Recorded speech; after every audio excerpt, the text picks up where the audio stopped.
दोस्तों, Adani power limited की बात करें तो स्टॉक में आज गिरावट हुई, जबकि कंपनी ने काफ़ी बेहतर रिजल्ट दिया है।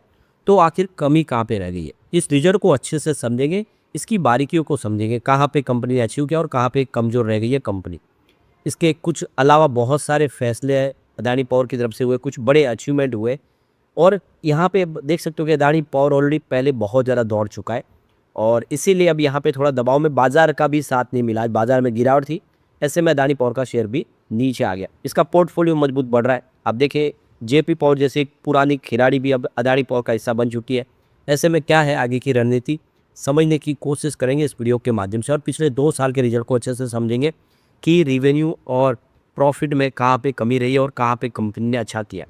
लेकिन फ्रेंड्स, उससे पहले अगर आप पहली बार हमारे चैनल पे आए तो चैनल को सब्सक्राइब कर दीजिए, एक बेल आइकॉन दबा दीजिए ताकि जब भी नया वीडियो बने पहला नोटिफिकेशन आपको मिले। वीडियो पसंद आए तो लाइक से जरूर कीजिए। चलो फ्रेंड्स, वीडियो स्टार्ट करते हैं। मैं हूँ आपका दोस्त एसबी दवे और हमारे अपने चैनल ऑनलाइन कमाई में आपका बहुत बहुत स्वागत है। सबसे पहले अदानी पावर के कारोबार की बात करें तो 212 पर क्लोजिंग थी। 2.15% की यहाँ पे हमें गिरावट देखने को मिली। तो कल 216 पर क्लोजिंग थी और आज 217 पर पॉजिटिव शुरुआत हुई। 218 का हाई भी बना, लेकिन जैसे कि आपको पता है कि बाजार में गिरावट का सिलसिला शुरू था, बाजार कमज़ोर था, जिसके वजह से इसने भी 211 का आप देखें लो बनाया। वैसे 110 इसका 52 वीक का लो बना हुआ है, यानी स्टॉक अगर आप देखें करंट लेवल से करीब 100 रुपये ऊपर है निचले लेवल से, लेकिन इसका जो हाई बना हुआ है ना वो है 254 का। इसका मतलब ये है कि स्टॉक जो इस समय आपको करीब 50 रुपीज़ डिस्काउंट पे मिल रहा है अपनी ऊपरी प्राइस से। ये स्टॉक 50 रुपीज़ डिस्काउंट पे, तो आने वाले समय यहाँ से फिर आगे बढ़ने की उम्मीद दिखाई दे रही है। अदानी ग्रुप की ये सबसे वैल्यूबल कंपनी है। तो अदानी पावर ने Q1 में आप देखिए ज़बरदस्त प्रदर्शन किया है। प्रॉफिट में 42% की ज़बरदस्त जंप देखने को मिली है, जो 4,806 करोड़ तक पहुँच गया है। कंपनी 15,000 करोड़ रुपीज़ का फंड रेज भी करने जा रही है। तो ये देख ही सकते हो कि कंपनी का जो प्रॉफिट है ईयर ऑन बेसिस पे 42% बढ़ा है, जो 4,806 करोड़ तक पहुंच गया, जबकि पिछले एक साल पहले ये 3,385 करोड़ के आसपास था। ज़बरदस्त जंप देखने को मिली है प्रॉफिट में। तो यहाँ पे अच्छे से हम रिजल्ट को समझेंगे पिछले 2 साल में कंपनी का प्रदर्शन कैसा रहा है। तो सबसे पहले बात करेंगे कंपनी के सेल्स की। जून 2024 में इस बार 18,902 करोड़ का कंपनी का टोटल सेल्स रहा है, जो मार्च 2026 में 14,223 करोड़ के आसपास था। इसका मतलब क्वार्टर ऑन क्वार्टर बेसिस पे सेल्स ज़बरदस्त बढ़ा है, बहुत अच्छी वृद्धि हुई है। अब बात करेंगे पिछले साल सेम क्वार्टर की, तो जून 2025 में ये 14,109 करोड़ के आसपास था। इसका मतलब ईयर ऑन बेसिस पे भी सेल्स में ज़बरदस्त वृद्धि देखने को मिली है। और अगर हम बात करेंगे जून 2024 की, तो ये 14,956 करोड़ के आसपास था।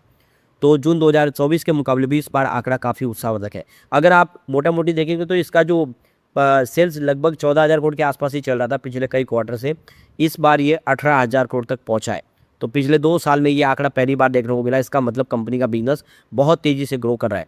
अब खर्च की बात पे, इस बार खर्च जो है वो 10,953 करोड़ तक पहुँच गया, जबकि पिछले क्वार्टर में ये 9,491 करोड़ के आसपास था और पिछले साल सेम क्वार्टर में तो खर्च देख सकते हो कि 8,424 करोड़ के आसपास था।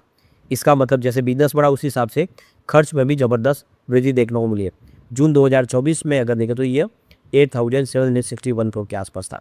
अब बात करेंगे कंपनी का ऑपरेटिंग प्रॉफिट की, तो इस बार ऑपरेटिंग प्रॉफिट 7,949 करोड़ तक पहुँच गया, जबकि मार्च में ये 4,732 करोड़ के आसपास है। इसका मतलब ये कि क्वार्टर ऑन क्वार्टर बेसिस पर ऑपरेटिंग प्रॉफिट में ज़बरदस्त जंप देखने को मिला है।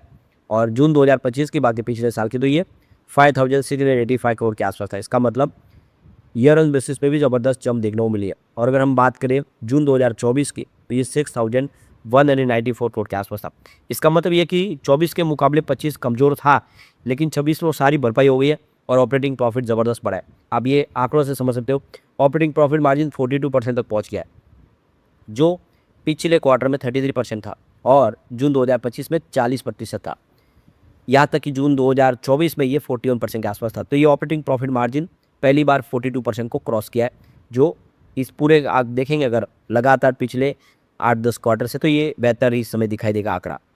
अब यहाँ पे हम कंपनी के अदर इनकम की बात, इस बार 538 करोड़ की अदर इनकम थी, जबकि पिछले क्वार्टर में ये 1,766 करोड़ के आसपास थी। यानी यहाँ पे देखें तो करीब 1,100-1,200 करोड़ की अदर इनकम ज़्यादा थी पिछली बार, और उसके बावजूद भी प्रॉफिट कमाया। तो आप समझ सकते हो पिछले क्वार्टर के मुकाबले इस बार कमाल किया कंपनी है। और अदर इनकम देखिए पिछले साल सेम क्वार्टर में 465 करोड़ के आसपास थी, इसमें हल्की सी वृद्धि हुई है। और अगर हम बात करें जून 2024 की, तो ये 518 करोड़ के आसपास थी। तो अदर इनकम हल्की सी बढ़ी है। अब यहाँ पे अगर हम बात करें प्रॉफिट बिफोर टैक्स की, तो इस बार कंपनी ने 6418 करोड़ के आसपास बताया, जबकि पिछले क्वार्टर में 4383 करोड़ के आसपास था। अब इसमें अगर अदर इनकम 1100 करोड़ और हम कम कर दे आज के हिसाब से, तो ये प्रॉफिट जो निकल के आता है वो 4200 के आसपास ही आएगा। उस हिसाब से क्वार्टर बेसिस पे बहुत बेहतर किया है। अब बात करेंगे हम पिछले साल सेम क्वार्टर की, तो ये 4204 करोड़ के आसपास थी। तो ईयर ऑन बेसिस पे भी ज़बरदस्त जंप है, 42% का शानदार जंप। अब बात करेंगे जो ये जून 2024 की, तो ये भी प्रॉफिट बिफोर टैक्स का आंकड़ा आपको 4906 करोड़ के आसपास दिखाई देगा, यानी कंपनी ने कमाल किया है। अब यहाँ पे हम नेट प्रॉफिट की बात करें, कंपनी ने 4867 करोड़ का नेट प्रॉफिट बताया, जबकि पिछले क्वार्टर में ये 4271 करोड़ के आसपास था। इसका मतलब क्वार्टर ऑन क्वार्टर बेसिस पर कंपनी का प्रॉफिट बढ़ चुका है। और पिछले साल सेम क्वार्टर में 3305 करोड़ के आसपास था। इसका मतलब ईयर ऑन बेसिस में भी अच्छी खासी वृद्धि हुई है प्रॉफिट में। और यहाँ पे अगर हम बात करें जून 2024 के, तो 3930 करोड़ के आसपास था। तो 24 के मुकाबले भी अच्छा खासा बढ़ गया। EPS 2.49 रुपये तक पहुँच गया, जो पिछले क्वार्टर में 2.08 रुपीज़ के आसपास था, जबकि पिछले साल सेम क्वार्टर में 1.76 रुपीज़ के आसपास था। और यहाँ तक कि 24 में ये 2.03 रुपीज़ के आसपास था। तो इस समय EPS सबसे शानदार है। जबकि अगर हम देखें तो 24 के मुकाबले 25 कमज़ोर जरूर था, 26 इस बार फिर बेहतर है। कंपनी ने हर मोर्चे पे बेहतर किया है, काफ़ी शानदार रिजल्ट इस बार दिया है कंपनी में। तो यहाँ पे देखिए अदानी पावर की इस बार जो बिजली की सेल है वो ज़बरदस्त पड़ी है, 17% की ज़बरदस्त वृद्धि हुई है, जो 28.8 अरब यूनिट तक पहुँच गई है। पिछले साल इसी तिमाही में ये 24.6 अरब यूनिट के आसपास थी। बिजली उत्पादन 31 अरब यूनिट का रहा है, जो किसी भी तिमाही के कंपनी का अब तक का सबसे शानदार उत्पादन है। कंपनी ने इस बार नया इतिहास रच दिया है। इस तिमाही में अदानी पावर की जो इंस्टॉल कैपेसिटी है वो 18,330 मेगावाट के आसपास रही, जबकि एक साल पहले ये 70,550 मेगावाट के आसपास थी। प्लांट लोड फैक्टर पिछले साल इसी तिमाही में 67% बढ़कर 77.9% हो गया है। अदानी पावर का रिपोर्टेड एबिटडा सालाना दर पर 36% बढ़ते हुए 6,154 से बढ़ के सीधा 8,369 करोड़ तक पहुँच गया है। अब कंटिन्यूइंग एबिटडा देखें तो 22% बढ़कर 5,444 करोड़ से बढ़ते हुए 6,983 करोड़ तक पहुँच गया है। यानी कुल मिला के बहुत ही बेहतर प्रदर्शन किया हर मोर्चे पे। यहाँ पे कंपनी ने इस तिमाही में 1,386 करोड़ रुपए की नेट पिछली अवधि के मुकाबले प्री पीरियड इनकम दर्ज की है, जो मुख्य रूप से कुछ बिजली खरीद समझौतों के पुराने एनर्जी चार्ज में बदलाव के कारण थी। पिछले साल इसी तिमाही में ये 4,621 करोड़ के आसपास थे। तो कंपनी को इधर से भी आप देखें काफ़ी सारा सहारा मिला, फ़ायदा हुआ है। ईंधन की लागत 30% बढ़कर 7,309 करोड़ रुपए से बढ़ते हुए 9,530 करोड़ रुपए तक पहुंच गई है, जिसका मुख्य कारण है आयातित कोयले की अधिक मात्रा और ज़्यादा लैंडेड कीमतें। फाइनेंस कॉस्ट 5% से बढ़कर 857 करोड़ रुपये से सीधा 901 करोड़ रुपये तक पहुंच गई है। कंपनी का कहना है कि अधिग्रहण और जारी कैपिटल खर्च के बावजूद भी लागत पर कड़ा नियंत्रण बना रखा है हमने, जो बहुत अच्छी बात है।